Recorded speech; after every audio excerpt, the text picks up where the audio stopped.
Oh, we're live. Hey, hello, hello. I was Hey, just promoting the live stream, so hopefully people are going to come. Liz, your daughter. she's here. I'm wrangling a child, so apologize, but here we are. Her name. Olivia. Hi, Olivia. That's a surefire way to get her to run away. We're having a meltdown. She's so adorable. Well, hello everyone, and welcome to. It is Tuesday, October 3rd, and we are doing a very exciting live stream today. One that I'm super hyped about. It is all around the upcoming online OCD conference. So, as you know, the IOCDF really spearheads two major conferences. They actually have more conferences now. We have the Faith Conference, we have the BDD Conference coming next year, the Hoarding Conference. And there's one other one. Oh, the Kids Camp, which is coming up, I believe, in January. So the IOCDF is having multiple conferences, but each year they have their major conference in July, which is in person. We had it in San Francisco recently. And then we have the online OCD conference where thousands of people from all around the globe come together for community, for connection, and for education and for learning. And so that's what we're really going to talk about today. But what I'm going to do, which I'm really excited about, is kind of go through some of the programming and really hear from, the people on the panel that have OCD, like why are these topics important for recovery, for the clinicians on the panel, for the researchers on the panel, kind of talking about all the different talks and things that has to offer. So it gives you all at home watching an opportunity to see what really is kind of like the latest conversation around OCD and treatment. And there might be something in the programming that is important to you. So I'm really excited about that.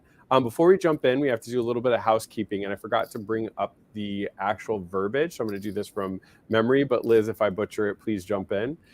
So obviously this is a live stream. It's not intended to be a therapy. It's intended to give you resources, education, information, and direction. So if you are really struggling and came to this live because you needed some urgent care, this is not the right place for it. So definitely make sure you either go to local emergency room, dial 911, or now you can dial 988. And those are going to be some resources that can help you out if you are in dire need.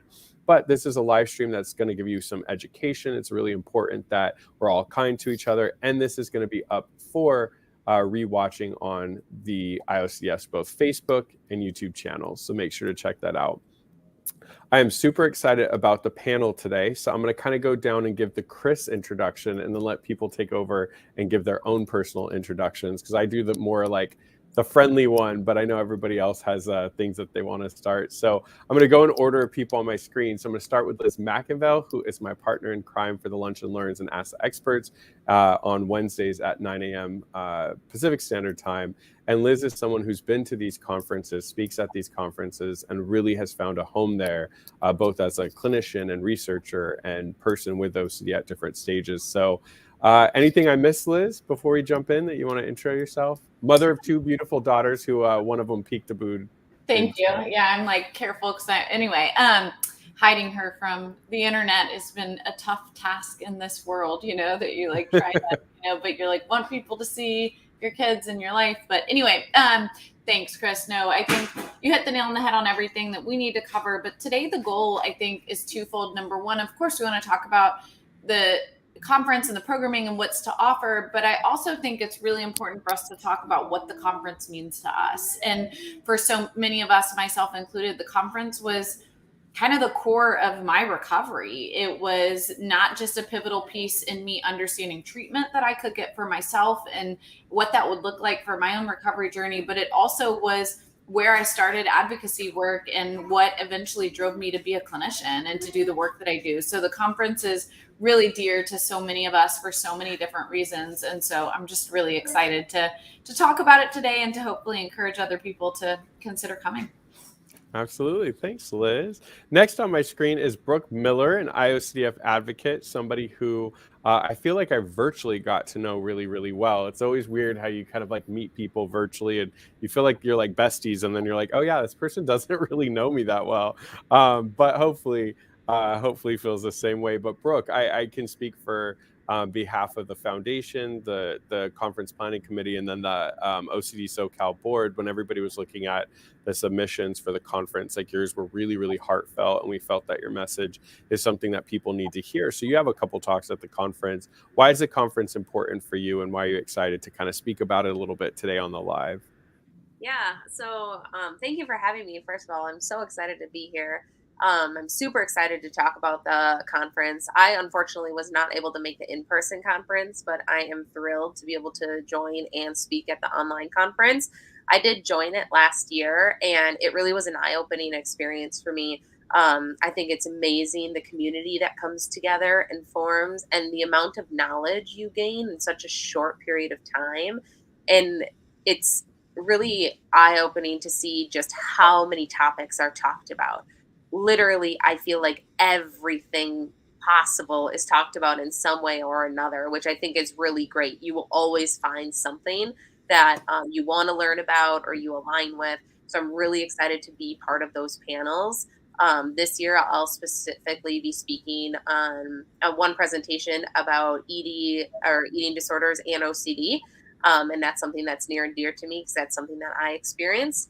And another panel or presentation that I'll be speaking on is that of unleashing advocacy and what advocacy looks like as a novice, because I recently joined the IOCDF Advocate Program and I love being part of it, but I have learned so much in such a short period of time. So I really look forward to sharing the challenges and the successes of that for anybody who joins that. But I'm really looking forward to the conference. Yeah, and we'll deep dive into your talks as we get on to that part. So I'll be excited to hear more. Next up on my screen is Miss Val Andrews. So welcome to the panel. So Val obviously is one of the IOCF lead advocates. She has also been very instrumental. I always almost trip up on that word. In helping really launch all the IOCF's faith and OCD initiatives. She's also, I saw a flyer, you're going to be on a panel for OCD Awareness Week, I think for OCD Minnesota, about being Black with OCD. So I saw that. I was excited to see that. And she's been an OCD SoCal keynote speaker. So Val is all around amazing person. So how hyped are you for the October 21st and 22nd conference? Can you move out the way now? Hey, Melvin! I didn't want my phone to die. But what was the question? Why? Give me the question. Yeah, again. what are you excited about the conference? Like, why is conferences like a great community space for people to just come together and know that they're not alone? Well, for me, I didn't realize how much I needed the conference as an individual until I became part of the conference. And for me, it certainly has been uh, life changing. And I'm not being flippant when I say life changing because it brought all those resources and information. And I realized there was a whole nother community because I know for myself being, that's why I have a passion for women of color, age, and faith, and now a passion for us over 50, because I realized I was very lonely when it came to the OCD community. When I before I discovered this wonderful conference, and I just felt so alone, uh, both as a woman of color and now even as a woman of age, and of course a woman of faith. And all of those communities now have become integrated within the foundation and has literally been such an important support system for me um, at this age and this stage of my life. And I didn't realize how lonely I was and how important I needed that until I had it. So now I just want to spread it, around to everyone else. Well said. Thank you, Val. So happy to have you. And then Melissa Mose. So Melissa Mose is a licensed therapist here in Southern California. She also is a mother of a child with OCD, and she's president of OCD Southern California and speaking at the online OCD conference. So Melissa, welcome. And how hyped are you? It's 3 weeks away, which is crazy. October 21st and 22nd. I swear it's like when we were planning it, it felt like it's 7 years away. And now I was like booking something with Kim Quinlan. Kim Quinlan and I are getting Greek food, and we were like booking it, and we're like, oh my God, we can't get it that weekend. That's the conference. That's in like 2.5 weeks. So insane. But how hyped are you? Just, I know you've gone to conferences with many different hats on, both as a mom and as a clinician. Like, why are conferences like the online conference so important? Well, I have to laugh first of all, because really we all have a little bit of our personal lives showing up. My gardener is here, so I apologize. Anyway, I am so excited about this. It's been a long time coming with the way we're doing this virtual conference, having done our own, virtual conferences and collaborating, and that's another story. But for me personally, my first conference was, it was so meaningful. And I tell this story all the time because when my daughter one day woke up with a very sudden onset, severe case of OCD, I was a therapist. I'd been a therapist for like 15 years and I had a lot of therapist friends.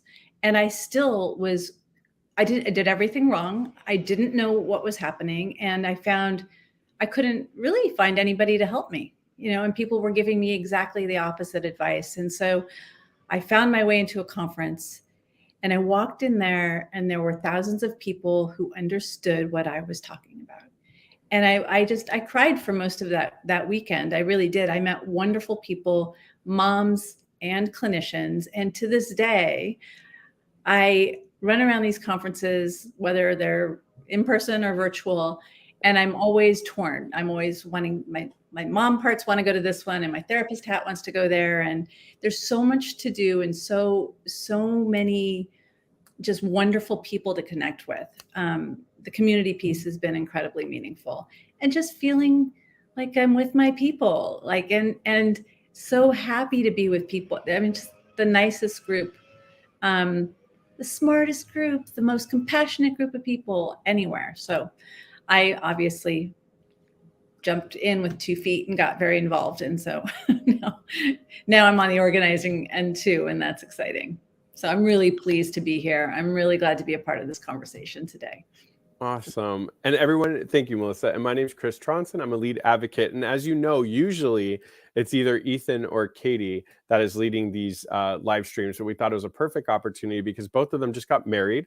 Congratulations, Ethan and Katie. We're so excited for them. They just got married this past weekend. So they are having a well-deserved week off. So you'll have to settle for me. Hopefully I'll be okay. But I'm going to do my best to fill both of their feet. But congratulations, obviously, to Katie and to Ethan. I just want to quickly say why I'm excited for this live stream. The conference, I was saying it, I think it was to Alex Reynolds this summer, or maybe it could have been Justine, someone, but I was like, it's that summer camp you go to where you get to drop all the facade that you have to put on when you live with OCD and mental health throughout the day. You just get to be yourself and it feels so refreshing. And like you're saying, Val, you meet your people. And so the online conference is a great opportunity to get that. So I'm excited to jump in. We see the great comments on the sides. Hi, Spence from Houston. Love Lana. It's always good to see you. Matt, thanks for putting it out there. And yes, October 21st to 22nd. Delana wants to join the advocacy program. Head over to iscf.org. But we're so happy to have all of you here. Ask your questions. It could be general questions. It could be about the conference, whatever you'd like. We're really excited to dedicate the next hour and 15 minutes left on that. So I'm going to start with you, Melissa. So obviously, this has been a big collaboration between the IOCDF and OCD SoCal. So can you talk a little bit about the collaboration and how exciting that's been? And just people are seeing our, the OCD SoCal logo on it, and right. Just kind of how that came about. Well, it's been, these past few years with everything going to Zoom, OCD SoCal, we were really invested in our little local conference, right? We built it from a tiny little conference to pretty sizable conference, and a lot of people were coming and we loved it. And then 2020, we didn't do one. So then we got really involved in doing a lot of research of how to do a virtual conference. And it was a lot of work and a labor of love for all of us. And it took a lot of energy, but we pulled it off and it was amazing. I think the first year we had almost 1,000 people. And the second year we had even more. We were reaching people all over the country. So it became not just a little SoCal conference anymore. In fact, we had people from other countries. And so it became pretty clear pretty fast that there didn't need to be 2 giant online conferences duplicating kind of the same content, and that it might be actually really rich if we connected with IOCDF and did one together. So we started the conversation sort of midway in the planning of last year's conference. and kind of thought about, is this a good idea? How would we do it? They would make theirs a little smaller. We would make ours a little bigger. And it was really exciting.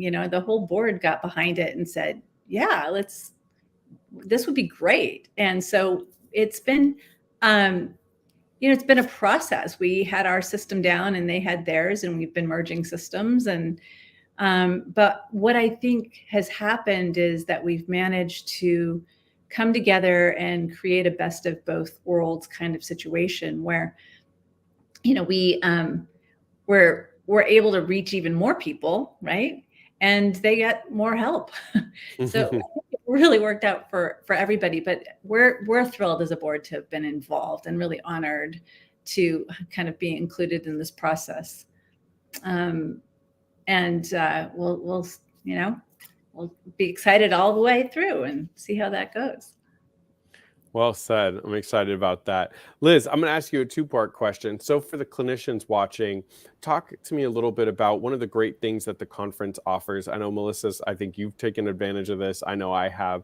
The conference offers CEs, continuing education credits for clinicians, whether they're psychologists or licensed social workers. First, can you talk about why, if somebody is out there wanting to first learn about OCD treatment, why the conference would be a good first stop? And then my second part of the question is, what's great too is the conference has an advanced therapist track and a professional development, which is going to have more advanced talks where they can also earn CEs. So why it's important for even maybe seasoned clinicians to come to the online conference. Yeah, no, it's such a good question. Sorry, you guys, I'm like in my corner of my home office. Matt gets our nice office, and I have like by the garage. So that's why I was like, y'all are looking at my baby gate, and like no one wants to see that. So now I'm in the middle of a door and a photo. So anyway, this is real life. This is what happens at 6 p.m. in my household.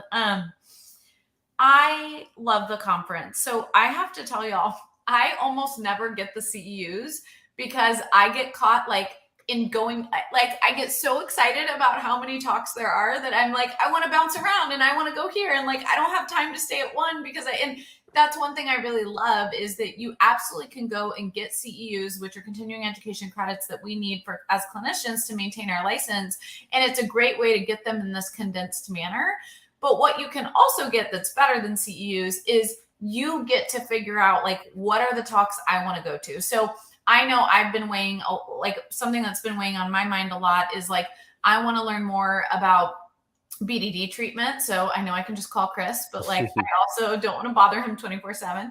And updates on medication for OCD. Like that's something that's really been on my radar and like agenda lately of like, yeah, I need a refresh and I need to like be more up to date on that. And so it's great because I get to look at the online content and say, okay, what are the talks that like I really want to attend that are most important to me? But what I love about the online conference over the in-person, don't tell anyone I said that, is that they also record these talks. And so if you attend even just a little or you're getting CEs, like you can watch a different one later. And so I really love that just because I sometimes feel like one of my biggest disappointments at the main conference is that when we spend time like socializing with patients or you're in the, not patients, but like other community members, or we're in the hall or whatever, we miss some of these talks that we really wanted to go to, or we had to pick and choose. And I love that about the online one. So here's the deal.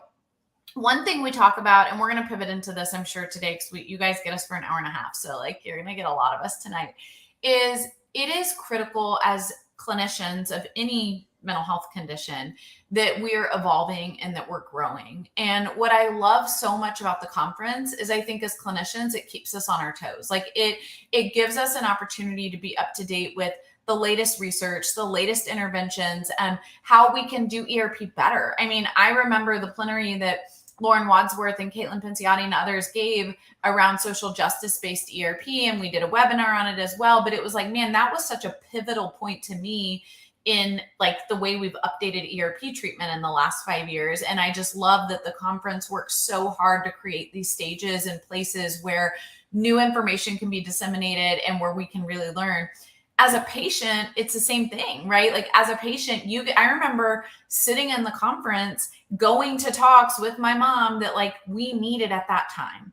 it was like, what do we need right now for our journey and where we're at? And now I get to do the same thing of like, what do I need now as a clinician for where I'm at? But I love how diverse the talks are and how many opportunities there are. And, there's really no other foundation in the world that brings together experts, family members, and individuals with a lived illness in one arena, right? Whether it's online conference or in-person conference. And so it's just so unique that like we get an opportunity as patients to hear from the leading experts, and as clinicians to also hear from patients and get all those perspectives. I just think it's so cool. Yeah, and you mentioned something. I know for me as a clinician, like the advanced talks are what I'm excited about. I'm excited that newer clinicians are going to get the foundation, the basics, and I really think somebody that comes to the conference can leave with a good understanding. Obviously, they need to continue with education, but really understanding. But I know, like, I'm really, really excited about. There's a talk. I have the schedule in front of me, but there's a talk. I think it's John Hirschfield, but it's a talk about, where's this talk? It's his talk about really kind of like treating OCD with like comorbids, like because he works at Shepherd Pratt and they see a lot of comorbid disorders. And so his talk is about like how to treat complicated cases of OCD with a lot of comorbidity. So for you, Liz, as a clinician that's been doing this for a long time, you run one of the major centers as a residential. How about for clinicians in your space that are advanced? Like, why is it important to still come to stuff like this and take some of the more advanced talks? Yeah, we wouldn't be good clinicians if we were doing the same thing we were doing 15 years ago, right?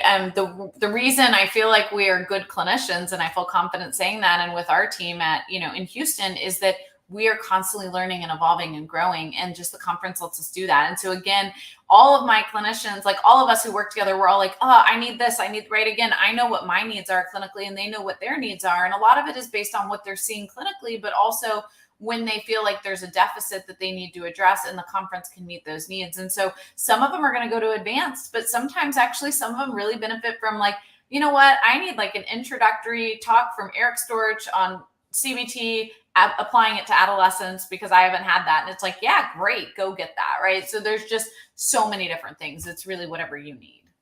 Absolutely. The next questions are going to go to Brooke and Val. So I'll start with you, Brooke. So Brooke, as somebody with OCD, when you come to a conference, I don't know if you had a chance to necessarily look at this conference programming yet, but for you, like when you go to a conference, why is it important to have talks? There's talks that are going to be for everyone. So, kind of reaching both clinicians, people with lived, parents and stuff. And then there's a specific track for people with OCD, and you kind of and then there's a track for family, which I'm going to get to Melissa for that track, but you are also parent of a child with OCD. So you kind of have three different hats you could go into. Why is it important to have like all those different talks and be able to kind of enter and have, especially the track for people with lived experience?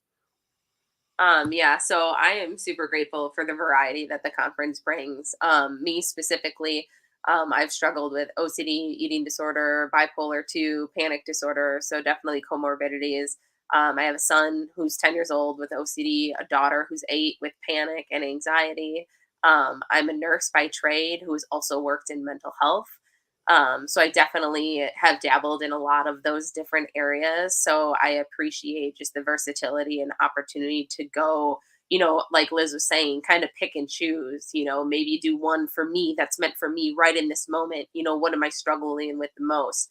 My OCD and my eating disorder. So maybe, making sure I attend something like that, but then also trying to find something, that aligns with the idea of how can I better help my children? Because being a parent with OCD, trying to parent children with OCD is very, very challenging because you know exactly what you shouldn't do in the sense of reassurance. But as a mom or a dad, that's all you want to do is reassure them because you love them and you know they're in pain and you know they're uncomfortable and you know you can make them feel better in that moment by doing that. So just kind of that constant battle. So, looking for that opportunity. I also really enjoy attending, one or two sessions that are maybe a little bit more geared towards clinicians because I like to see, where's research going?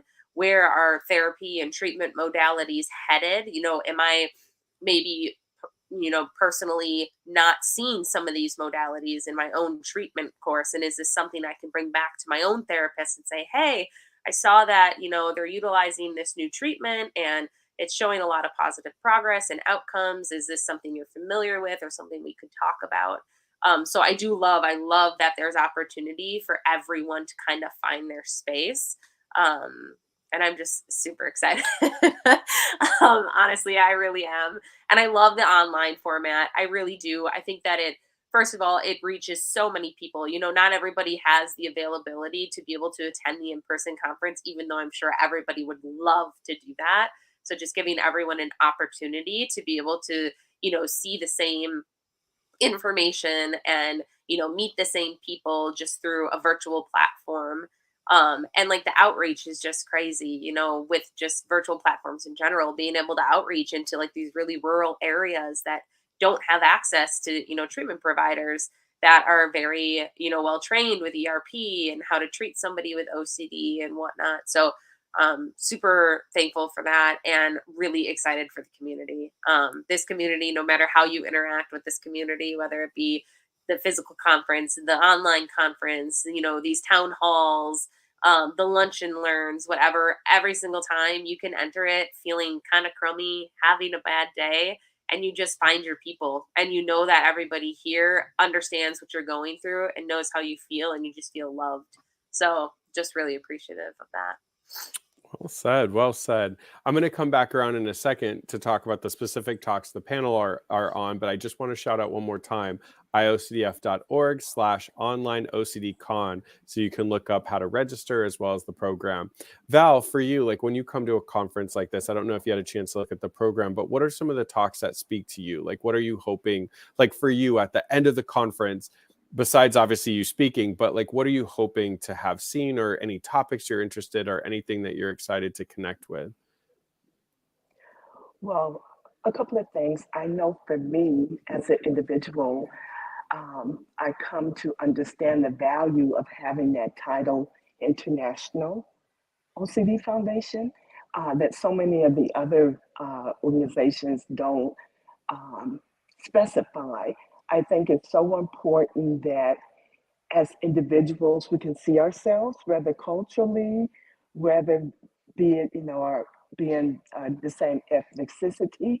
Um, I think that allows us to grow as an organization. So I'm really, really happy with that because I see us expanding, now like here we're in Spain or we're over here, Australia, all of those things I think is important, even just from a visual context, that people can feel inclusive with something.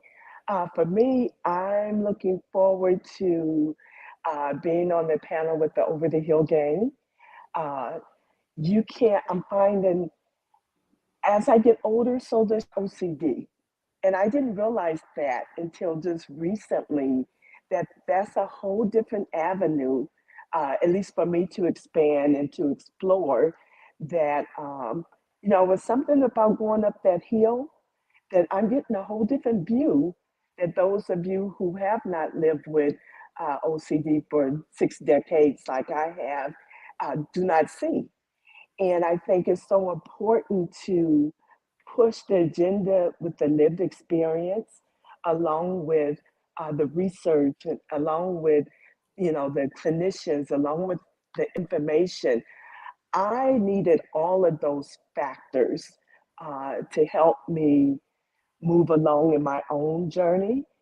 And that's one thing I love about the foundation, that as we expand, we're expanding across the board for everyone. And it's just a joy to be part of such, uh, to be even living in these times where I can see the growth. Because 20 years, it was completely different than what I can see now.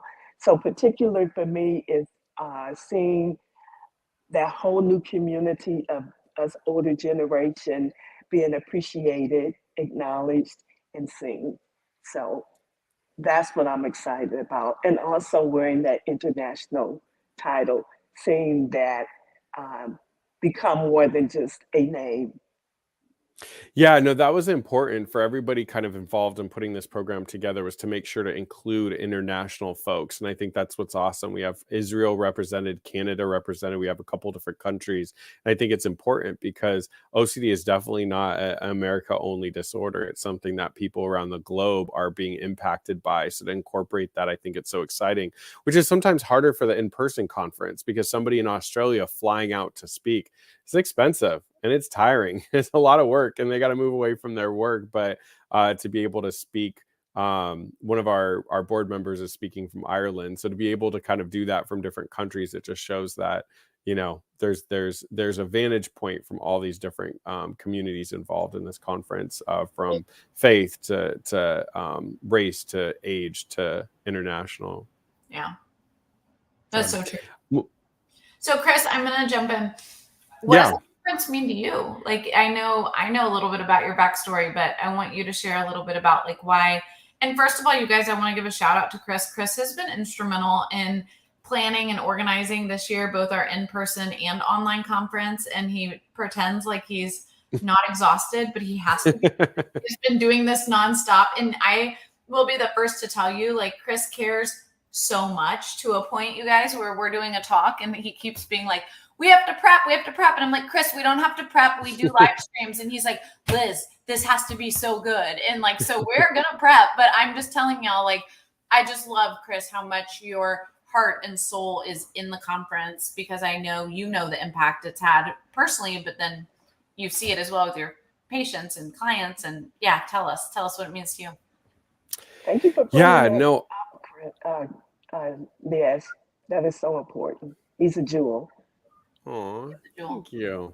Yeah, no, I mean, I just remember, I don't know how my mom convinced me because I was so severe, but my mom, had gone to one of the conferences by herself. And she's like, Chris, I know it's hard for you to travel. It's hard for you to go anywhere, but I really think you need to go to the conference. I just think being around people and hearing stories and being able to connect with people is going to be so important. And I remember talking to my therapist and just being like, I really need to get to the conference. And it just happened that year to be in San Diego. And I remember the plan originally was I was going to be there all weekend. And unfortunately, my OCD was too severe. I got triggered and had to leave, but I came for one day, which was huge for me. We went down to San Diego, and I remember getting to the conference. And once again, it's like when you have OCD, you feel like you're the only person on the planet until you find out there's this whole community. That's when I first saw you speak, Liz. I remember, I don't know what I thought about other people with OCD. I just didn't think other people had it. I was just like newly like, oh my God, I have it. But I remember I went to a talk where you were speaking. And I remember thinking like, okay, this girl looks like she's around my age and she's talking about getting help and like it's working, and just hearing you talk and give hope. And I'll be honest, I think that memory is what always makes me so excited about this conference, that it has hope and lived experience as part of it. Because I remember hearing you speak and just hearing you talk about your journey and getting better and stuff. And I remember talking to my mom, and my mom was like worried, like, oh, he's this young boy, he might not have enjoyed himself.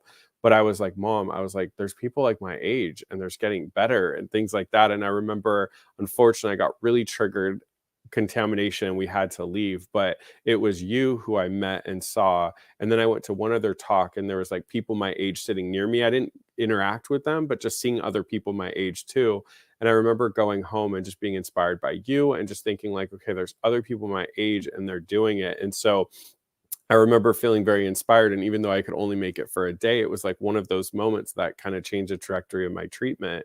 And then it's, obviously surreal to be able to present with you and be a friend and connected and stuff. But it's like we were talking at the in-person conference, Liz, about your impact on the community and all of us on that panel. And so I just think it's so exciting that there's going to be people that come to this conference, and whether it's Liz, whether it's one of us speaking, whether it's one of the other speakers, like people are going to hear something from the conference.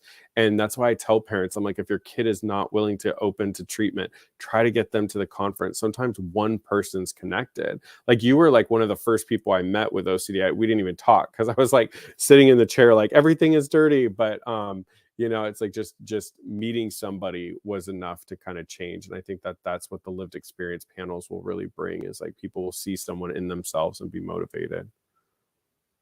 So thanks, Liz. Thanks for being brave. And that's the thing is, like, I know sharing your story and speaking, I know all of us on this panel, Brooke, you're going to be speaking about your story, and Val, and obviously Liz in lived experience and clinician roles, but because you made that choice to be an advocate all those years ago, you then impacted me. And so that's what I'm loving about some of the speakers that we have for this conference. Some of them, it's their first time speaking. So people are going to really get to hear from them and be impacted. I love it.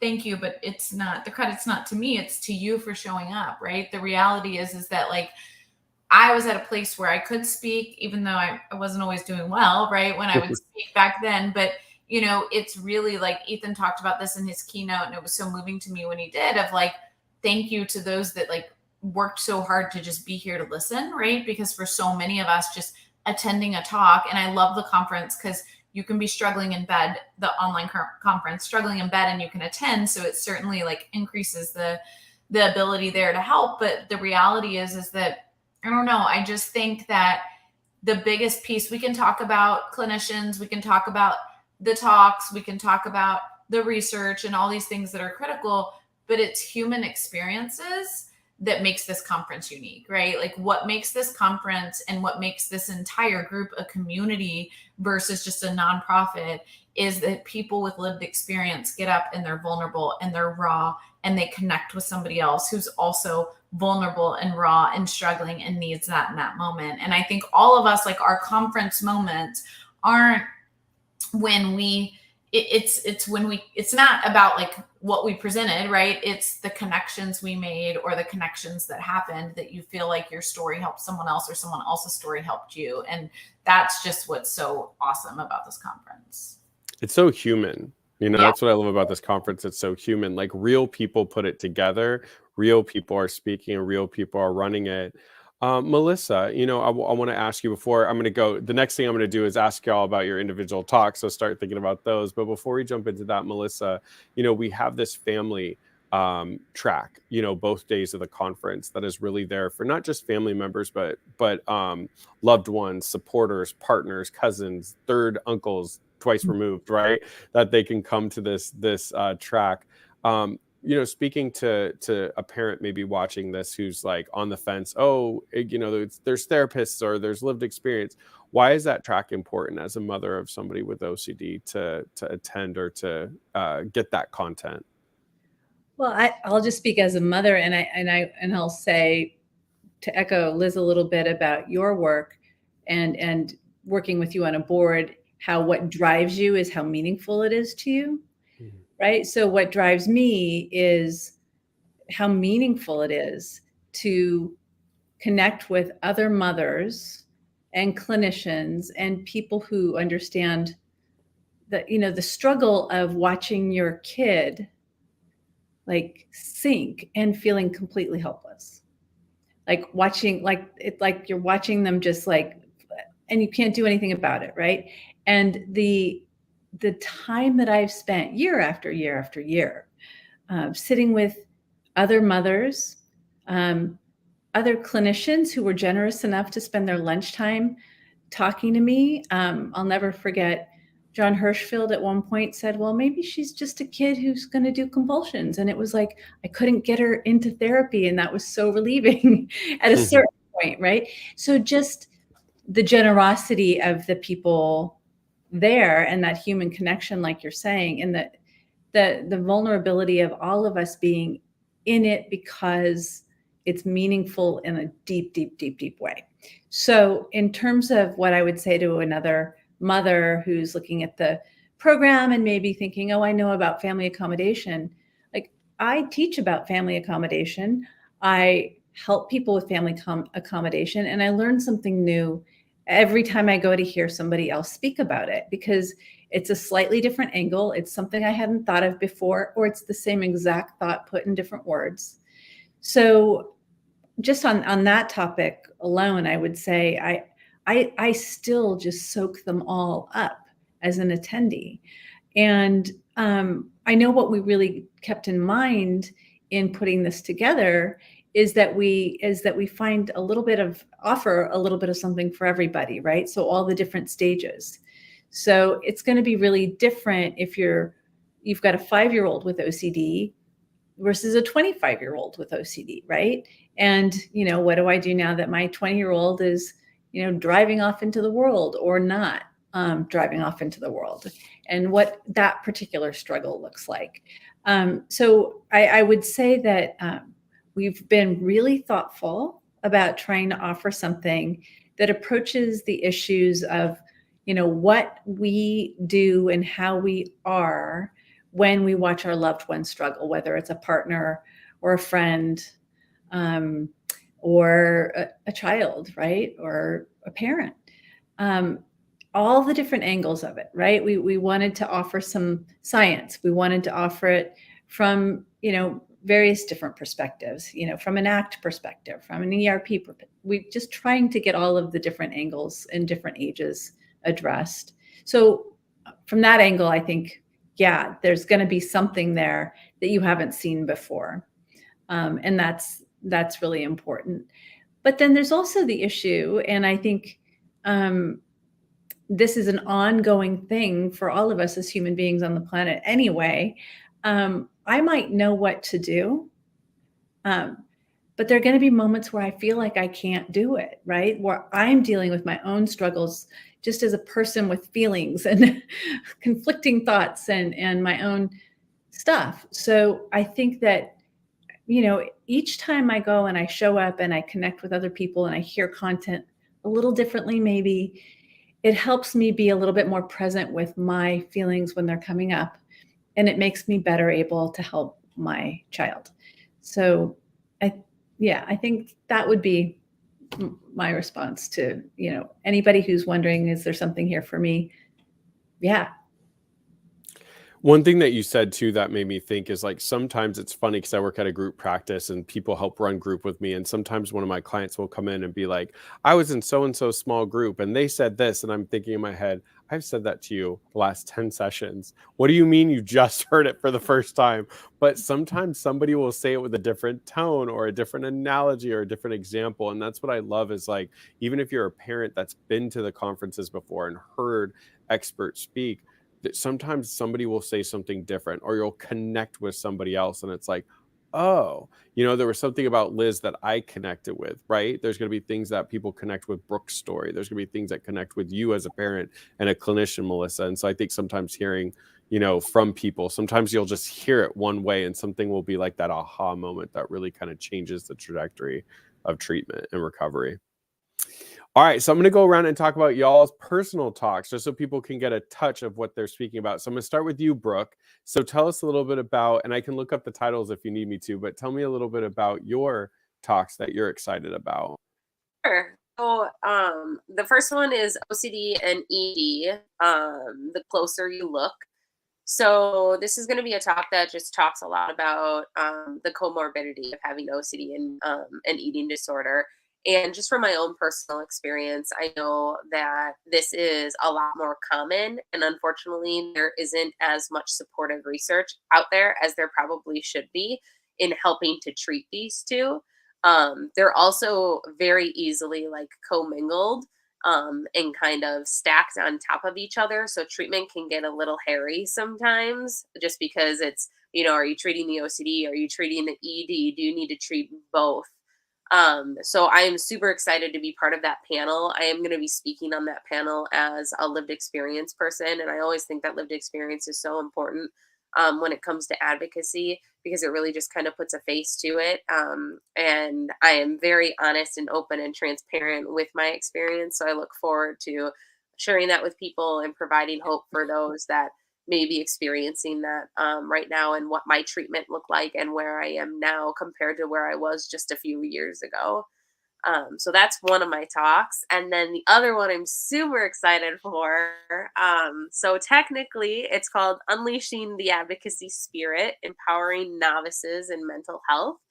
So this one's really important to me because I technically started my advocacy journey over the past couple of years, but I didn't really get deep into it until about a year ago from now. And I'm a go-getter, just like I'm sure there's a fair amount of people with OCD that are go-getters, right? Type A's, like want to get it done, want to do it all, want to do it the best way, want to be perfect at it. And so it was a roller coaster for me, and I learned a lot There were times when I definitely struggled. I had to pull back. I felt like I wasn't doing a good enough job. I wasn't sure if it was for me. And thankfully, the community of advocates around me really lifted me up and helped me out during those times to tell me that, any sort of advocacy I do is enough. And I'm always going to be helping at least one person. And that's what really matters. And so I'm super, super thrilled to just be given the opportunity to speak on a panel with 3 other newer advocates. So all of us are new, and we're just going to talk about, how we like to advocate, because we all kind of have different styles and what's important to us, why we advocate, as well as like our struggles with advocacy that we've experienced over the last year and successes. And then we really want to talk about how we can get you into advocacy, and be supporters for you, because the more people that advocate, the more people that talk about it, the louder the voice gets and the more people that listen. So really looking forward to that talk as well. Yeah, I mean, Liz and I always have like personal conversations about like how big advocacy. I always call it call it my not response prevention. I call it my relapse prevention. I mean, I really consider advocacy when people ask me like, Chris, like, how have you stayed so well after your treatment? Advocacy. It's like showing up and helping others. There's just something that's bigger than OCD. So we're super excited. I mean, all 4 of you are such great advocates, and I think it's going to be awesome for people that are wanting to see lived faces, and hear from your journeys and your stories. And then I think, obviously seeing Liz advocate at the conference, I think it was more than just somebody talking about being better. It was somebody who's like, I'm better, and I want other people to know more about it. So we're super excited about your talks. Yeah, me too. I'm going to go Val, then Liz, then Melissa. So Val, you can't talk about the second talk you're on yet. That's a little secret for a second. But let's talk about the first one. So you alluded to it a little bit, but the Over the Hill Gang, which you came up with that title. I don't think you're over the hill. I think you're a young daffodil, but you came up with the title. So I'm going to let you talk about that one. Daffodil. That's what you are, Val. Yes, it's kind of like as you get older, you hear people say, keep living. That's kind of where the play of Over the Hill Gang, because so oftentimes, I know myself and a few people I've been talking to, we were kind of feeling like the afterthought when it came to the OCD community. There's so much available for kids or young adults and adults. But when you get to that over 50, it was kind of like, a slope. And so we wanted to make sure our voices are being heard and understood. And our talk is going to talk about a lot of the pros and cons of aging with OCD, focusing more on the pros, because you can't buy wisdom. You can't Google, how does it feel to be? You have to be. And so you can't understand being 50 and over unless you've been 50 and older. We can understand being 20 and younger. So that's kind of what we wanted to talk about, the ideal of growing older with OCD can be challenging on its own. Um, we're living in a time now that most of us are retired. Uh, I'm a caregiver for my parent. We're empty nesters. We're surviving on Social Security, so much stuff that when you're younger, the younger me would never have thought about.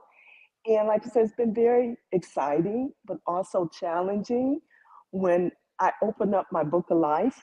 And mind you, I didn't get my diagnosis till I was 54. So I'm still kind of playing catch up. But when I opened that book and realized there's a whole lot of lived experience there that needs to be shared, the good part and the bad part. And so that's basically what our talk will be about. Even though society too often sees us as the over the hill gang, we want to talk from the perspective of being at the top of the peak and looking over and seeing where you have yet to come and what we can offer and bring to that table. So I'm super excited. And all of it will be coming from a lived experience. I think most of us, one of us was born in the 40s. Everybody else would either be in the 50s, born in the 1950s as myself, or the 1960s. So we're excited. What I'm excited about it too is like I always think like there's unique challenges for everyone that has OCD. And in BDD, we talk a lot about BDD. One of my colleagues, Scott Granite, is doing a talk at a conference, BDD over the lifespan. And we always talk about in the BDD space of how like BDD hits you at different points and stages in your life. But I love that we're talking about that with OCD, because OCD is going to be very different. Like I think about perinatal OCD, like OCD is going to be very different if it attacks like being pregnant and having children. Sometimes when people retire, I know I've had clients say that when they retired, their OCD got worse because they didn't have that constant grind of work. And so it sounds like you're going to be addressing some really important topics that are impactful for a lot of people. Yeah, so we're a whole community within a community, and we want to make sure that our presence is known. So Love Lana at 751 asked, what number equals over the hill? What's the cutoff? What'd y'all decide? We said 50 and over, 50 and up. There's no cutoff age, but we gotta find, once you leave your 40s, your life starts changing. Gradually, you might not recognize it, but it does. Your lifestyle change, your kids are out of the house, you finish working, you're living on maybe a fixed income, all of those things come to part, and your OCD will really start tagging on that. As you grow older, that OCD is going to grow older too, with different challenges. Yeah. And that's what I'm learning. Well, we're excited for the talk. Thank you. Miss McInvale, Liz, so you have a couple talks that I'm super excited about. So the first one, you have a talk with Callie, and that one looks really exciting. Can you talk about that one, about distraction? Yes. So that one's with Kalia. What is wrong with me? You invented her new name. Yes, Kalia is Callie and Katya. That is what that was happening.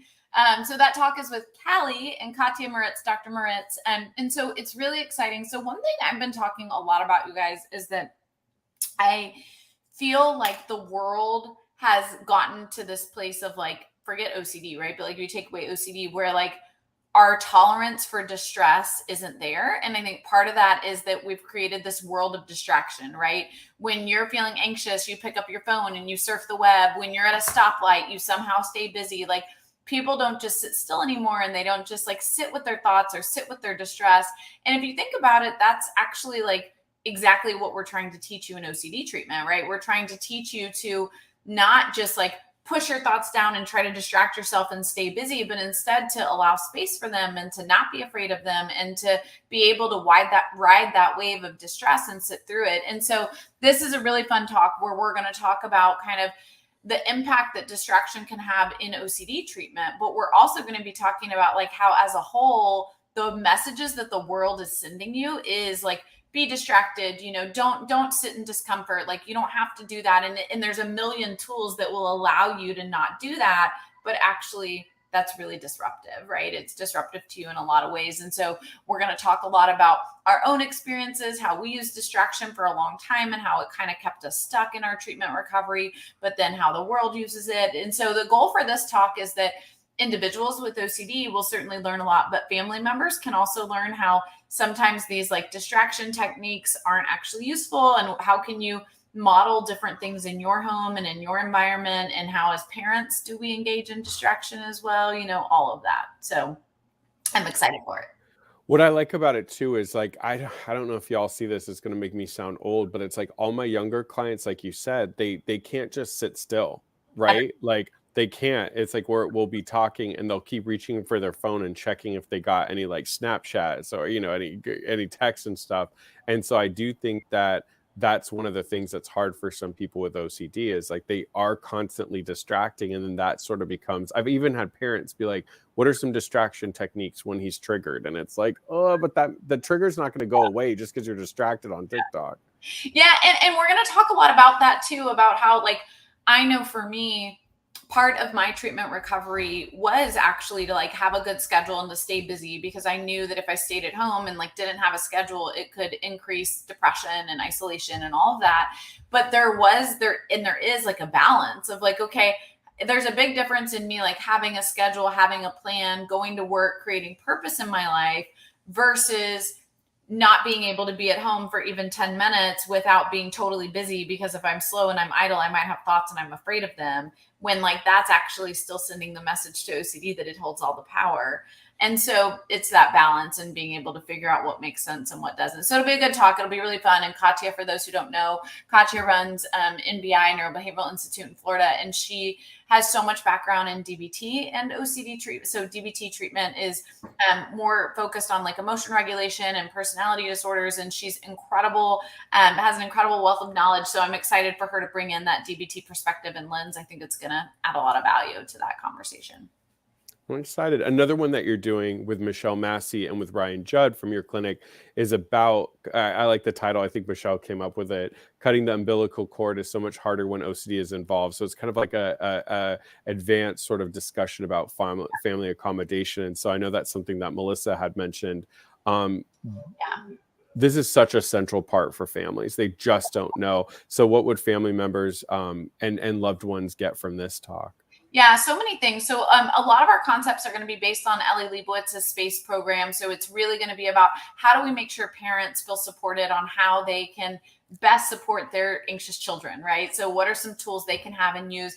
But the goal of this talk more than anything is for us to validate the experiences you're going through as a parent, because I also think it's easy as a clinician for us to come on and say, you should do this, this, and that.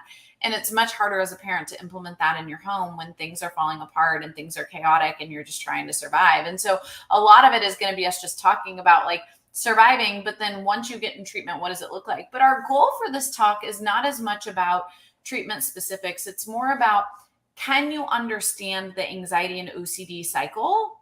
And as a parent, when you really understand that, you will start to see how all sorts of little things you do, from like, oh, I'm going to make my child's doctor's appointments for them, to I'm going to do this, versus like, no, let's empower them, right? Let's stop like doing things for our kids and instead build them up. We're going to talk a lot about how dangerous it can be when we start to fragilize our loved ones, right? When we start to treat them differently than we would treat somebody else their age, or when we start to fragilize them, right? Like, oh, I'll do this for you, I'll do that for you because you're struggling and you're sick. But actually, like, hey, the message you're sending is like, I don't think you can do this. I don't know if you're capable. And across the board, we want to really break that. So it's going to be a really exciting talk. Ryan was our lead family clinician and is our associate clinical director at our clinic. And Michelle, we all know, runs the Facebook group and knows so much about OCD and has been doing this for a long time and spent a lot of years at the UCLA IOP. And so she has a lot of experience working with families, as does Ryan. And so we're really excited to bring together our expertise and just talk and problem solve and give some hopefully helpful resources. You know, you said something we did at an event for OCD Southern California speaker series, and at one of the speaker series in Orange County, there was a parent that just could not understand the grasp of not accommodating their loved one. And one of the clinicians, Jennifer O'Connor, so I want to give her credit, she said kind of what you just said right there. She goes, by stepping back, you're saying to your daughter, I think it was her daughter, I love you and I trust you. I know you can. Yeah. I believe in you. I know you can handle this, and you may not see your strength in this moment, but I see that strength. And sometimes, like I said, I've heard that a trillion freaking times, but the way Jennifer said it, it was just like, that is brilliant. Like, I'm going to record that and put it on a shirt. Like, so yeah. I love the talk because it really is. I think when parents come from the place of default, I'm taking away, it's hard. But when they recognize, like, no, actually what I'm doing is I'm regaining trust in my daughter that she can handle this herself. Totally. You know, and we see this all the time where parents will be like, we're just helping. Like, you don't have to make them do everything. We can do it. And I'm like, I'm not saying like, and again, long-term in 2 years, when they're over this, like you can do a little bit more and you can kind of help them out on occasion if they're just wanting your help. But again, we want to empower our loved ones that we know you can do it. We trust you. And what's really hard about that is that we have to send that message across the board, not just sometimes. Exactly. And then you have a talk with Michelle and myself. We're doing a talk. So why don't you tell a little bit about why OCD treatment shouldn't be like Fear Factor? I'm so excited for this one because this is one we talk about all the time on our live streams and on our webinars, is that, you know, a lot of times OCD treatment has gotten this rap that like, we're just going to make you do the most disgusting, most awful things and just see if you can handle it.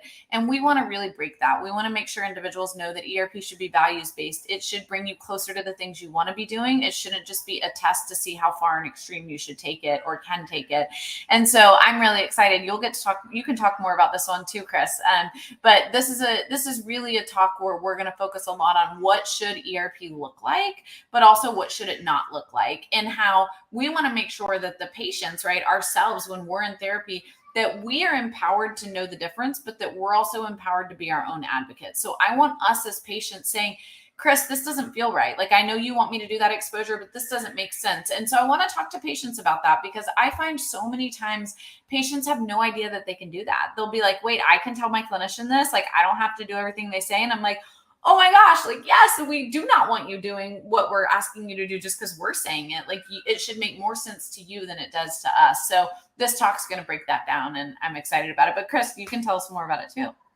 Yeah, I think what I really like is, once again, I'm going to give credit to someone else. I'm going to give credit to Evie Gould, who works with Lisa Coyne, who's on our board. And we did a talk in in the Inland Empire, and she is very heavy into ACT. And she said to a client who had that question, they said, look, like, my therapist is asking me to do some stuff that I don't feel comfortable with. And Evie said, it should be collaborative. You should feel like your voice is an equal, if not louder, in the room. Your therapist is there to support you and to guide you. And you should feel good about the work that you're doing in session. It may not always be easy, but it should be something that connects you back to who you are as a person. And I think that that's kind of part of our talk as well, is like, this treatment, you should feel like you're regaining yourself. I know I worked with a therapist, Karen Pickett, and that's how I felt like treatment. This is weird, but I actually looked forward to treatment. I'll never forget, she, like a therapist should, had to go on vacation, and I remember it was the Wednesday. I used to see her Wednesdays at 2, and I remember Wednesday at 2, I was like, oh, this feels weird not to be in therapy, because my therapy didn't feel like torture. It actually felt like an opportunity to reconnect with Chris, and get the OCD out of the room. So I think that's why I'm so excited about this talk. Melissa, I know you have some exciting talks. So the first one I'm going to ask you about, because it's the one that I don't know if I can be there live, but I'm going to be watching the playback, you and Jenny's talk on anti-procrastination strategies for OCD, anxiety, and ADHD. And we know that's important, because I would say all of my clients, especially my teens and my young adults, procrastination and being just, distracting themselves and putting things off to the very last moment is something that they really struggle with. So can you talk a little bit and give us a little preview about that talk with Jenny? And you're muted, by the way. Thank you. You procrastinated on muting yourself. See? I did. I got distracted, and not the good way. So yeah, this was one of those things that sort of started a while ago, and out of a comment. I used to work, before I specialized in OCD, I worked with kids and teens, and I worked in education quite a bit. And so I worked with a lot of ADHD. And so one of the things I absorbed from teaching other people was the phrase Ohio, only handle it once. And I live with that, right? So if I'm washing I have a dish in my hand or something, I, instead of setting it there for later, I do it while it's in my hands, right? And I said it to her about one of our conference prep things a year ago, and she just loved it. So sort of the years gone by, and she's done her work, and she proposed putting this together, and it's been really a lot of fun, because of course we procrastinated in getting it together and submitting it, and then we procrastinated a little bit and pulling it together. But what we were able to do is really present a lot of different options. Again, like I was saying with the family situation, there's lots of different ways, different tools, different mindsets, different approaches, and each thing speaks to a different person, right? So we tried to give some sort of overview of, why do we procrastinate? So getting at, what's my personal reason? What's getting in my way? How do I deal with that?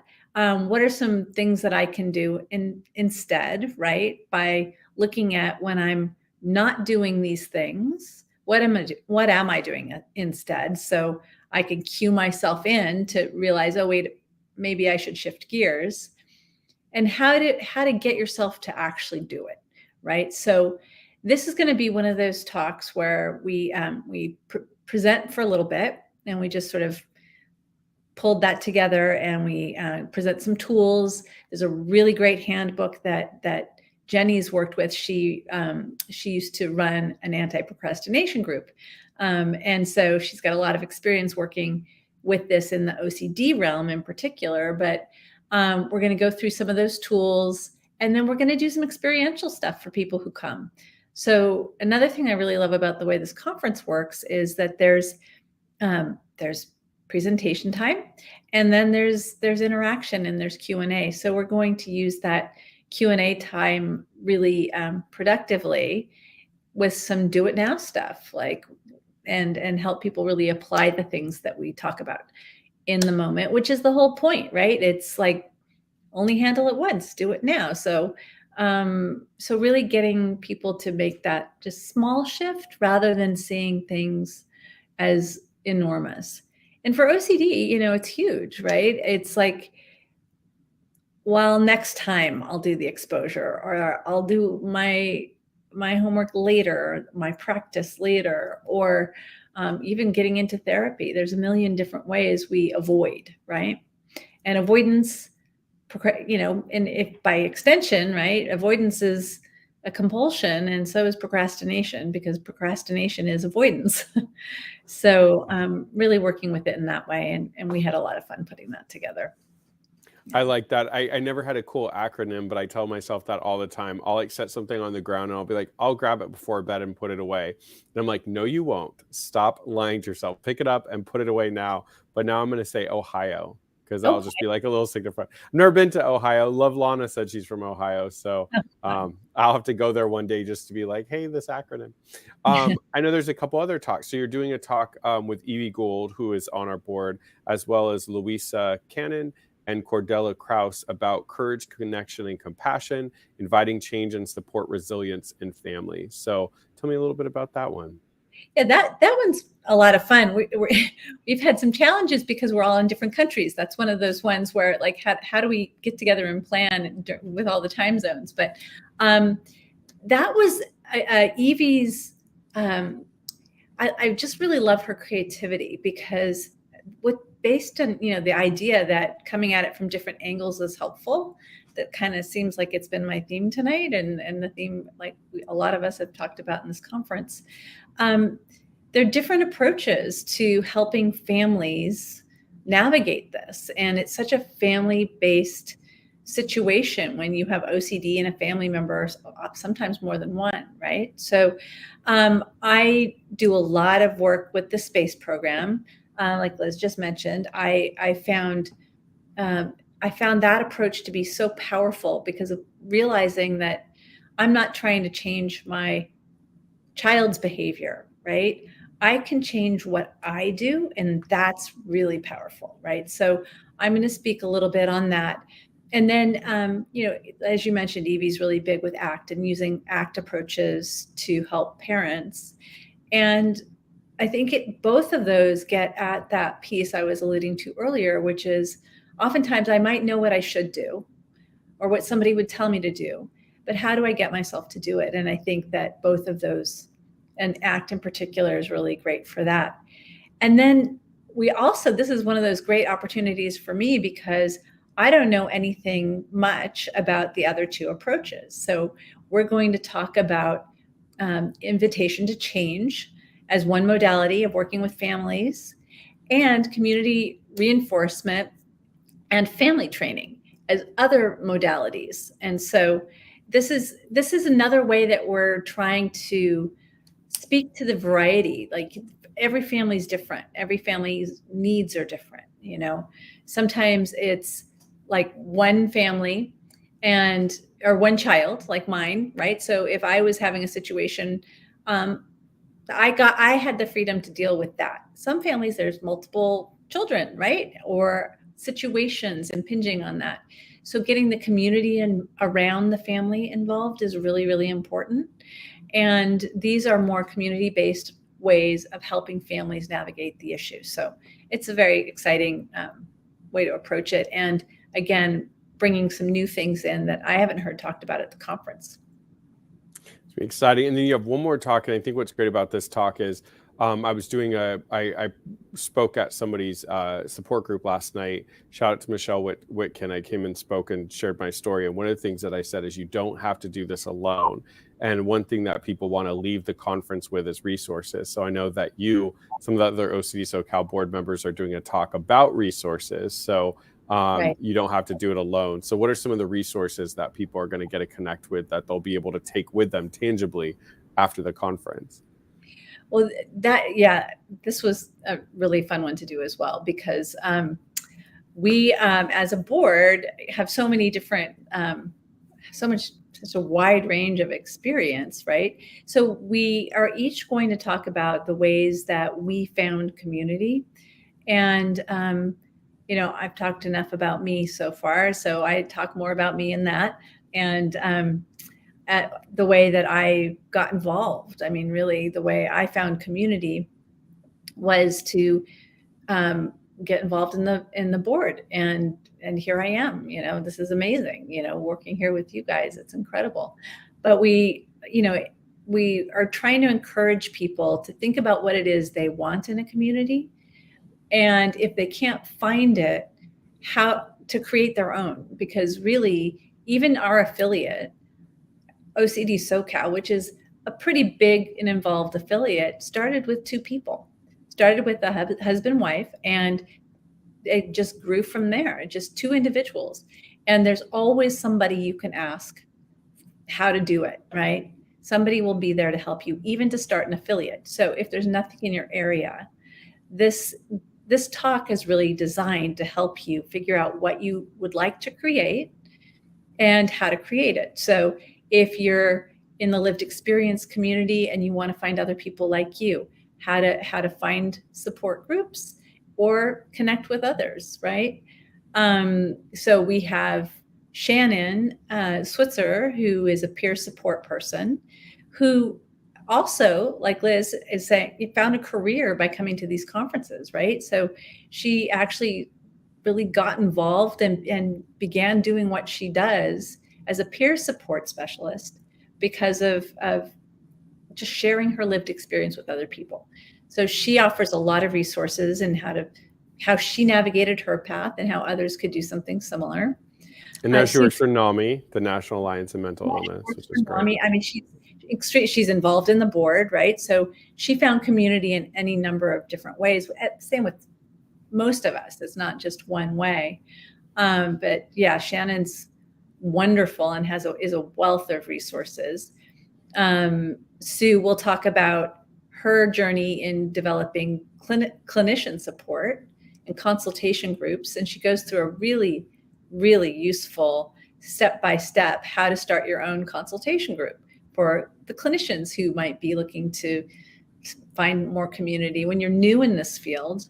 And you don't have the support of working at a research institution and you're doing your postdoc somewhere, or, you sort of come, like I did, come to this as the second half of your career. It's really hard to find colleagues, and private practice is really isolating. So that talk has resources for clinicians as well. So how to find, colleagues and build your own consultation group, and where, if you're not up for building your own, where you might find one that would suit your needs. Liz, the famous Liz Tronson, talks about family and loved one support group and how to create that if you would like to create your own, or how to find one in your area as well. Let's see. And me and Liz and Shannon and Jenny. And you and Jenny. Jenny talks about the research end of things. And I learned a lot about Jenny getting ready for this conversation that we all just had when we were discussing what we were going to talk about. How to, if you're new in the research field, how on earth do you build a career in that domain? So Jenny talks about her path, and really the message there is just reach out and ask someone. And I think that's kind of what we all really want to say, is every single one of us was just one person wanting to connect. And this community as a whole is so generous that she talks about reaching out to Barbara Van Noppen, who was the president of our board at that point, and how she was like, Barbara Van Noppen, I read her stuff. I use it, how, and she emailed Barbara, and Barbara said, oh yeah, why don't you join, and now we're all colleagues, right? So it's really, it's meant to encourage people to do a similar thing, reach out, find connection. And so, yeah, I was really glad to get to be a part of that talk. Yeah, so as you can see, there's some incredible talks at the conference. I'm doing shout out real quick to Kim Quinlan. She and I are doing we a need talk. your talks. You just Yeah, I was gonna say I'm doing with Kim Quinlan. We did a talk which is titled like the top 5 treatment roadblocks and 6 ways to get around them. So we really talk about, she and I kind of brainstormed, me as a lived experience, also clinician, and her as a clinician. What are the 5 roadblocks that we feel like gets in people's way for treatment? And then we came up with 6 solutions for those. So we have 5 solutions for the 5 roadblocks and a special solution. And if you know Kim, you can kind of guess what that is. So that's, I'm really excited about. And then I'm excited to talk with Rich Gallagher and Bronwyn Schroyer. Rich is somebody who, like me, has OCD around disgust. So it's where you're not necessarily afraid with contamination. I have it where you're afraid to get sick and things like that. But disgust-based contamination is where when you touch something, it feels gross. You're afraid you're spreading it, but you don't really have a core fear around it. And so he really kind of utilized some ERP and some ACT to create his own OCD disgust contamination protocol. And it was something I found reading something off the IOCDF in two years ago, and really started implementing in my own OCD treatment and found it really successful. So we're talking about that. So I'm excited about that. All right, so I'm going to get the panelists' help with this. So 2 things that we're going to announce in the last 15 minutes, which I'm excited. One thing that OCD SoCal really wanted to bring to this conference is we hated how after the last talks, everybody just like shut their computer and went off on their own. So one thing that we do with OCD SoCal that we've done in both our in-person and our virtual conferences is we do a wrap-up panel. So it's an opportunity where we get a panel of experts, all from researchers to psychiatrists to therapists to people with lived experience. And we put together a panel so people can just ask their questions that they didn't get answered from the whole conference.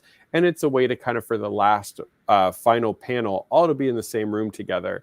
We've been fortunate to have Liz as part of OCD SoCal's wrap-up panel. So this year, what we did is we picked some people that weren't really on talks, that didn't have the 3 talk maximum. The foundation was very, very clear on that, to be part of this kind of wrap-up panel to answer your final questions. And so I'm really excited to announce it because we haven't announced it yet.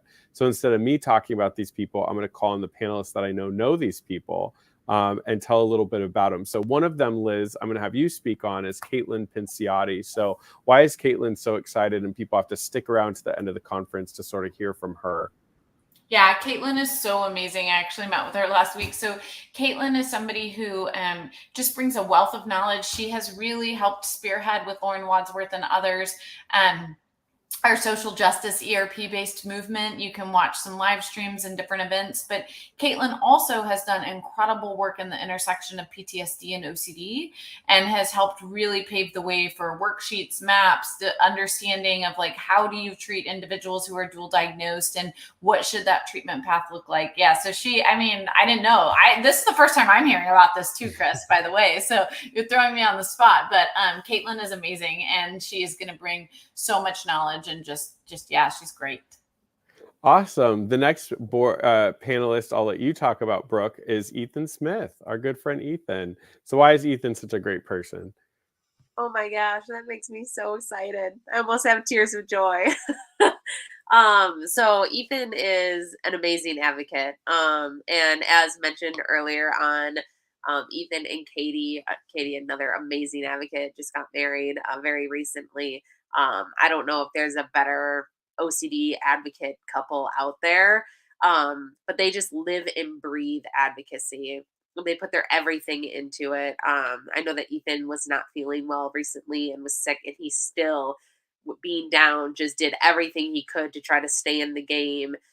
He shared his own struggles during that period of illness with OCD. because everybody tends to look at these advocates and think, oh, you're well in your treatment, you're cured, quote unquote. What does your life look like now? And so for him to be so transparent and honest with his struggles during that time period, even though he has gone through so much treatment and has improved his quality of life so much, I am super excited to see him on that panel, and he absolutely deserves it. He has a wealth of knowledge when it comes to lived experience, and just how OCD can impact your life and how you can better your life with treatment. Well said. Val, so one of the other panelists is Alex Reynolds. So you obviously know Alex. We saw her this weekend at the wedding. So tell us a little bit about Miss Alex. I love Alex because she is so unique and so transparent. She's driven to get her point across and to be heard. And I just think she's great. She comes with so much passion and excitement, and you never know what you're going to get with her. That's a good descriptor. That's a good descriptor. Melissa, another person on our panel, which we're excited because she's not on any of the talks, is Natasha Daniels, obviously from Arizona, and she does a lot. She has her anxious toddlers, and she does a lot for parents of young kids. So why is Natasha somebody that is awesome? Natasha walks the walk, right? Natasha just deeply cares about this material, and she lives it. And she's one of the most generous people I know in terms of creating a community, like a whole community for parents, and offering free resources for parents who are struggling with their kids with OCD and anxiety. And she's just a beautiful human being and an absolute wealth of knowledge and wisdom. Just the incredible, just an incredible resource. And I'm so glad she's going to be a part of that. I think she's going to be wonderful. Just generosity is the word that comes to mind with Natasha. Yeah, I'm excited to have her on. Liz, the next person I'm going to throw you is someone that we actually highlighted in our panel at the conference, Nathan Peterson, a therapist. Yes, tell us a little. He's a fellow Texan, right? Yes, he is. Dallas. Yeah, this is such an exciting panel. Nathan's amazing. So he is a clinician who also has lived experience and really just pours his heart into soul into education and training. He does lots of online resources and tools, and uses his clinical skills and experience to really educate the community, and is such an incredible both advocate and clinician. So we're so lucky to have him. Absolutely excited about that. Brooke, I don't know if you're familiar with her. If not, Liz can help you out. But Allegra Castens is going to be one of the panelists as well. And so really excited about that. I'm a huge follower of Allegra. I am so excited that she's on this panel. My first exposure to Allegra was actually at the online conference last year. And one of the things I appreciated the most about her is she is so blunt. And she is so transparent. And the biggest thing is she does not veer away from the taboo subjects. And I think that's so imperative, because there are certain taboo subtypes that can be very challenging for people to even identify that they're struggling with that, and then to talk about it with anybody, even a provider or a clinician. And she just blasts it for what it is. She says it how it is. She calls it for what it is. And she has no shame in doing it. I love her, just go at it attitude. And she is like a force to be reckoned with when it comes to OCD. She refuses to allow OCD win. And she will do anything to fight it and make it go away. So I love her. Love her. She is amazing on social media. The content she brings is fantastic. Super excited. She will be a huge, wonderful addition to the panel. Awesome. All right, I'm going to let I know Liz and Melissa, I believe, both know this next person, so I'll let one of you jump in. But Aureen Wagner is going to be Chris, how many people are on this panel? There's two more. Oh my gosh. Because see, what we did is we wanted researchers, therapists, psychiatrists, and people would live. So that way, if the question was about somebody's lived experience, we had at least one or two people to answer it. Got it. Okay, I'm happy to go. Sorry, everyone's amazing. Allegra too. Dr. Wagner. So she was actually one of my, when I did the BTTI years ago, she was my person who did my consultation. So Dr. Pinto Wagner is an incredible resource. She wrote Up and Down the Worry Hill. She she specializes in children and adolescents and has really been someone who's pioneered the child and OCD adolescent work. So she's going to bring a great wealth of knowledge, in particular to children and adolescent viewpoints around treatment. I'm excited for her. All right, the last panelist, I promise you there's not anybody more, is Dr. Jamie Fusner, who is a psychiatrist. We're really excited to have him. We want to make sure that we have somebody representing psychiatrists on the panel so they can answer your medication-based questions. So he's currently the clinical chief medical officer, rather, at NoCD. He's in Canada. He used to work in LA with the UCLA program. So we're super excited to have Dr. Fusner. So that final panel is the last talk at the online conference. It's a Q&A wrap up, and it's an awesome opportunity to be in the room with everybody attending the conference to get your questions answered. All right, in the last 5 minutes, we are going to announce our keynote. But before I jump into the keynote, Liz, I'm going to give you an opportunity to set the stage. So one thing that you had done before with OCD SoCal is be a part of our keynote, and part of our collaboration is we know that in the past there's been celebrities that have been keynotes, and we think that that's great for the in-person. But for the online conference, we were like, what if we did like what OCD SoCal did with you? Just a voices of the community, like people that are just living it and thriving in it. So why is that important, do you think, for people to attend a keynote? And I'll announce the people in a second, but to really hear just from people that are like living this experience. Yeah. I think for me, like we've talked about so far, it's real, it's human, it's raw, right? And there's just so much to be said for just having individuals with lived experience be able to get up there and share who we are. And I think that, again, that's who this community connects the most to. Yes, it's great when we have big names, but at the end of the day, it's the individuals where we can relate that really makes the big difference. So you're like throwing me out to give information that I don't have, because I don't even know. You're telling me for the first time who these keynotes are, but I'm sure they're going to be amazing.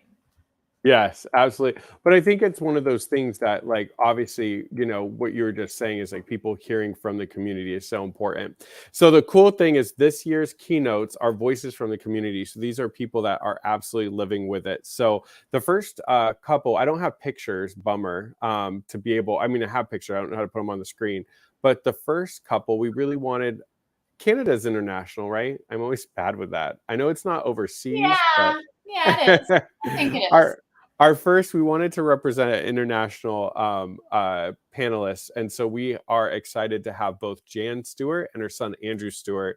We were really excited about theirs. I'm not going to go like super into their bio because that's not my style. But Andrew is somebody that has OCD, severe OCD since he was a young child, but he also has autism, Tourette's, and ADHD, as well as learning disabilities. And him and his mom put in a submission for a panel with their psychiatrist. And I know the foundation as well was really moved by it. And we thought they'd be a great keynote representation of a parent and a person with OCD. So he likes the Toronto Blue Jays, which makes sense because they're from Canada. So obviously he has interest, but he was featured in the award-winning Canadian documentary OCD, The War Inside. So we're super, super excited to have Andrew along with his mom, Jan, who she is an author. She wrote the best-selling book, Hold On Tight, A Parent's Journey Raising Children with Mental Illness. And because of that, she's been given a Mom's Choice Award. She's also on a board of different organizations for autism. And she also was featured recently. She wrote an article for the IOCDF's Winter 2022 newsletter. So we're super excited for both of them. The second is going to be, which I'm really excited about because we have them on the panel. So Val is incredible. We really like Val, and we were looking for a couple, and we were all like, I wonder if Val would be open to being on the panel with Mel, her husband. And luckily they said yes. So obviously, Val, we're so excited because we've had you as a keynote. I know we've had you as our keynote for OCD SoCal. But I think it's exciting that you're going to now get to bring in your other half. I'm not going to say better half because you're the better half. Don't let Mel hear that. But why is it important to kind of share as a couple and to talk about what you've gone through and to be a keynote. Why is that important to you? We were so honored and humbled being asked to speak. I think it's important because for us, we will be celebrating our 40th anniversary in December. And how does being married with OCD, especially for someone who receives such a diagnosis later in the marriage, how we had to learn to compromise, how he had to come to terms with he can't fix me, and how I had to come to terms with I have to let him support me, but it's not his job to tell me how to support me, if that makes sense. So all of those factors, we were just excited that somebody wanted to hear our story because we bring a lot, with that 40 years of marriage and with him being in the fire department, how easy it was for me to disguise, my OCD and my symptoms and all of those things. But basically, how do you survive? We're still, struggling it out, but that's what we want to bring to the table. It's funny because well, we're so happy to have you. It was funny because when we were talking about having you and Mel, everybody collectively is like, "We love Mel." I was like, "Val's still my favorite. I'm still hashtag Team Val," but Okay, our third of four panelists on the lived experience panel for our keynote is a IOCF advocate that many of you may know. Her name is Uma Chatterjee. She is an IOCF advocate that we all love. I can see Brooke's reaction. I know Brooke's happy. It was someone that we all love. So she actually is somebody with OCD and PTSD. And so she's a researcher, a neuroscientist, grad student. I think what I'm most excited about her story is we talked a little bit she was at Ethan's wedding along with Liz and I and Val. And just hearing about her culture, she's South Asian, and just talking about how mental health wasn't accepted in her culture and just the struggle to get her parents to be on board and them not always understanding. And I think what's going to be good about her story, so obviously she can't represent every culture on the planet, but it's just a fact that mental health is talked about different in different faiths, in different cultures and different socioeconomic classes, et cetera. And so I think it's going to be really exciting to hear from her lived experience as well as what she's dealt with in her own home. And then finally, we have Hayden and Ian. They are a married couple. And what we really liked about them is, Ian was somebody that had done really good treatment and had been doing really well for a long time. And then was in like an unfortunate situation that had his OCD spiral back. So he's going to talk about like relapse, but also his wife has autism, OCD, and PTSD. So really talking about like how to support a partner when you yourself also are dealing with your own diagnosis. So we hope you're excited about our keynote, really having voices from the community and just being able to hear from people that are walking the walk and living the lives like you all are. So we're super excited. Make sure October 21st and 22nd you attend. As Liz said, all of the presentations are recorded and you can access them for 60 days afterwards. You can sign up today at iocdf.org/online OCD conference. All right, y'all, panel, I know we're a few minutes over. Everybody gets a 60-second final sales pitch. So I'm going to start with you, Brooke. Why do people have to come to the conference? All right. So if you're trying to decide if you should come or not, I definitely say come. The thing I like about the online conference the most is that it gives you the opportunity to dabble into the community. I know that OCD can make you feel very alone. It can make you feel very shameful. And so you may not be willing to kind of jump out there and identify who you are and what you're dealing with. That may, exist at an in-person conference, but the online conference allows you to really, keep your identity, to yourself and to kind of just float into it and see what it has to offer, both in education and knowledge, as well as community. So please come. I look forward to seeing you there. Yeah, well said. Melissa, why do they have to come to the conference? Well, it's easy. It's at home and it's, there's the 60-day feature, right? So if you ever really wanted to do something wonderful for yourself without having to go somewhere far away or spend a lot of money or, whatever it is. This is a great opportunity to do something really wonderful for yourself and for your family that, is just as convenient as it gets. And the other thing is that for me, I like to hear things over and over because they don't stick. So if you really like to talk, you can listen to it again, and then you can listen to the other ones and you can go. So, it's why not? It's a wonderful group of people offering a wealth of resources, and you can come with your heart, you can come with your head, you can learn, you can feel good, and it's right there for you. Well said, Miss Val, Miss Keynote. Why do they have to come out and join the conference?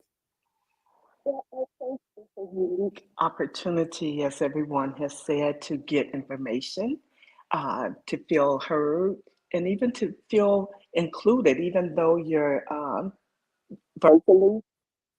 It's a wonderful opportunity to get all of those factors in one place.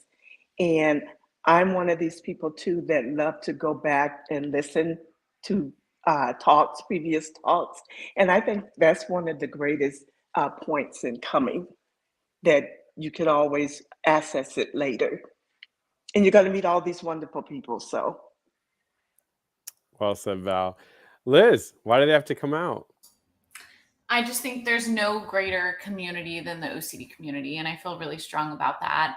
There are other great communities, but we are one of the best. There is no doubt. And I think that you won't be disappointed. I think often when we think online, we think like boring and dry, but all of the talks have a live component where you can ask live questions and you get to interact. And again, when else can you interact with, like, I know when I first attended, I was like, there's these celebrity clinicians that I get to interact with and ask questions to, and it's free. So or at least the interacting with them, right? You're just able to have so many great opportunities. So come, you won't be disappointed. The wealth of knowledge is incredible, but the community you get to build. And that's my big piece is, the thing I always tell people in treatment is when you're in treatment, especially intensive treatment, you have a chance to build a community, to meet other people. This conference is a chance to build community. So don't miss that opportunity. Don't just come and be quiet. Come, join the chats, join the different places where you can make a community. I mean, you see it in our comments today, like Lana and so many people who attend all the time, and they have a community and they're building a community. So come do that. It will be life-changing. Well said. And for my shout out, Matthew Bannister, who's been commenting, is going to be one of the speakers at the conference. Him, along with the panelist Carol, and then the great John Grayson, are doing a talk on visual Tourettic OCD. So make sure to check that and more out. If you want to look at the program, it's up on iocdf.org/online OCDcon. You can register, look at the program, as well as sign up so that you can attend October 21st and 22nd. We hope to see all of you there. I hope you enjoyed this live stream. Liz and I will actually be back tomorrow, Wednesday, October 4th at 9 a.m. my time, Pacific Standard Time, 12 o'clock for you, those on the East Coast, for a Ask the Experts, where we'll answer your OCD questions live. Make sure to head over to iocdf.org for all your OCD information and come back to a live stream. And thank you so much for hanging out with us tonight. Everybody have a great rest of your day. And thank you, panelists, for being so incredible. Bye, guys. Thanks, Chris. You're amazing. Bye, everyone. Thank y'all. Congratulations, Ethan and Katie.